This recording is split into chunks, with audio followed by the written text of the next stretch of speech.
हाय, hello, नमस्कार सगळ्यांना. वैवाहिक जीवन या सीरीजमधला पुढचा व्हिडिओ तुमच्यासाठी घेऊन येत आहे आणि आजचा व्हिडिओ जो आहे तो खास लग्न करू इच्छिणाऱ्या मुलांसाठी आहे.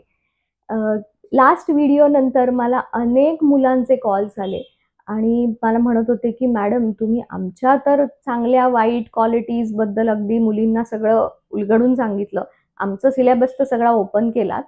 पण आम्हाला पण थोडंसं मार्गदर्शन द्या, की आम्ही ज्यावेळेस लग्नासाठी एखादी मुलगी बघायला जातोय किंवा एखादं स्थळ बघतोय, त्यावेळेस नक्की काय अशा क्वालिटीज असल्या पाहिजेत, की ज्या आम्ही कन्सिडर करायला पाहिजे.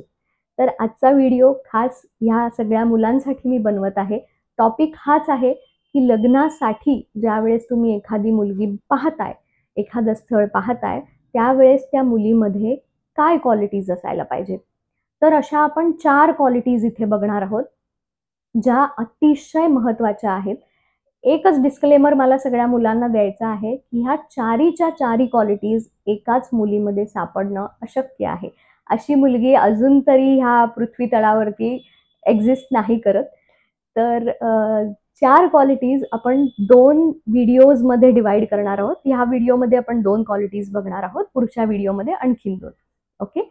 तर सुरुवात करूया. मला नक्की माहिती आहे, की तुम्हाला खूप उत्सुकता निर्माण झालेली आहे. पहिल्या क्वालिटीकडे वळूया. पहिली क्वालिटी आहे, ही अतिशय नॉन निगोशिएबल आहे एखाद्या मुलीमध्ये. ती आहे, की मुलीनी आजच्या जगात, आजच्या काळात पैसे कमवणं खूप गरजेचं आहे. शी शुड बी अर्निंग मनी. तिने पैसे कमवायलाच पाहिजेत. ओके. तिच्या आणि तिची जी अर्निंग कपॅसिटी आहे, म्हणजे मुलीचा पगार आपण म्हणूया, तो मुलाशी कंपेअर केला तर त्याच्या 50% to 60% सॅलरी चा असला पाहिजे. म्हणजे मुलाची जर 100% असेल सॅलरी, तर त्याच्या कंपॅरिझनमध्ये 50-60%. हे का? तर मग लाईफस्टाईल इश्यूज येत नाहीत.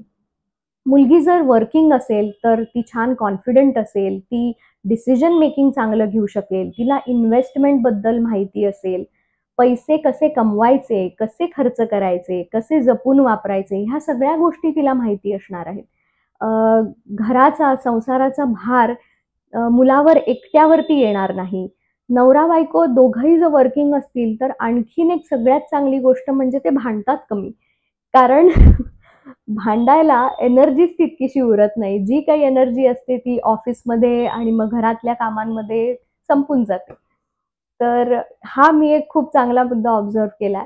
त्यानंतर मुलांच्या मनातनं बरेच वेळा एक भीती मी बघितलेली आहे, की मॅडम आजकाल इतके डिव्होर्स होताना दिसतायत. माझ्या ह्या मित्राचा डिव्होर्स झाला, त्या भावाचा डिव्होर्स झाला. तर पुढे माझ्याही बरोबर जर असं काही झालं, तर ही मुलगी अॅल्युमिनी मागेल, मेंटेनन्स मागेल. तर ह्याच मुलांना माझं सांगणं आहे, की मुलगी जर नोकरी करत असेल, तर तुमचं हे टेन्शन सुद्धा काही प्रमाणात कमी होईल. ती कशाप्रकारे पैसे कमवतेय हे ह्याला जास्त महत्त्व न देता, ती जॉब करतेय, मे बी तिचा बिझनेस असेल, तिचं स्वतःचं काही असेल, काय प्रकारे पैसे कमवतेय ह्याला तितकंसं महत्त्व नाहीये. ती कशाप्रकारे कमवतेय आणि ते पैसे कमवून ती आनंदी आहे का? ह्या सगळ्या गोष्टी जास्त महत्त्वाच्या आहेत. ओके. दुसऱ्या क्वालिटीकडे येऊया. मुलांना मला अनेक वेळा ही गोष्ट सांगायला लागते, की मुलांनो सौंदर्याच्या पलीकडे जाऊन जरा मुलीकडे बघा. मुलांना किती वेळा कन्सल्टेशन्समध्ये ही गोष्ट सारखी-सारखी समजवावी लागते, की सौंदर्याच्या पलीकडे जा. मग त्या मुलीची पर्सनॅलिटी कशी आहे, हे तुम्ही ऑब्झर्व्ह करा. मॅनर्स, ती बोलतीये कशी, तिचे एटिकेट्स कसे आहेत. तुम्हाला तिच्याशी बोलून कसं वाटतंय? क्लिक होताय का तुम्ही एकमेकांना? ती किती अपडेटेड आहे? तिला आजच्या जगातल्या गोष्टी माहिती आहेत का? आत्ताचे ॲप्स वगैरे वापरणं तिला जमतंय का? इतर माणसांशी ती किती मिळून मिसळून वागतेय? तिचा आयुष्याबद्दलचा जो दृष्टिकोन आहे, तो किती सकारात्मक आहे? अशा अनेक गोष्टींवर तुम्ही फोकस करू शकता. फक्त सौंदर्य असा एकच जर तुम्ही क्रायटेरिया ठेवलात, तर खूप मोठी चूक करून बसाल. तिचा स्वभाव, तिचं संगोपन म्हणजे अपब्रिंगिंग, तिचं लाईफस्टाईल, मग तिच्या आवडी-निवडी, तिची फॅमिली, ह्या सगळ्या महत्त्वाच्या गोष्टी सुद्धा तुम्ही कन्सिडर करणं खूप गरजेचं आहे. त्यानंतर ती संसारात म्हणजे तुमच्या घरामध्ये आल्यावरती ती कशाप्रकारे कॉन्ट्रिब्यूट करू शकते. बघा, मी आत्ता जे काही बोलतेय ना, हे थोडंसं व्हिडिओ पॉज करून पुन्हा ऐका. ओके. तुम्ही जर एखाद्या पापा की परी असलेल्या मुलीशी लग्न केलत ना, तर ती पैसे सुद्धा कमावणार नाही आणि तिला घरातली कामं तर येतच नसणार आहेत. मग ते ओझं तुम्हाला आयुष्यभर सांभाळावं लागणार आहे किंवा मग जर उशिरा तुमच्या ही गोष्ट लक्षात आली, तर मग गोष्टी डिव्होर्सपर्यंत जाताना दिसतात. त्यामुळे ह्या सगळ्या मुलांना माझं हेच म्हणणं आहे, खूप सुंदर दिसणारी मुलगी, समजा तिचा स्वभाव विचित्र असेल, तिला जरा ॲटिट्यूड प्रॉब्लेम असेल, इगो असेल, खूप पटकन चिडत असेल किंवा तिचा मुळातच स्वभाव खूप कटू असेल ना, तर ती तुम्हाला किंवा तुमच्या फॅमिली मेंबर्सना, तुमच्या आजूबाजूच्या लोकांना तितकंसं रिस्पेक्टच करू शकणार नाही.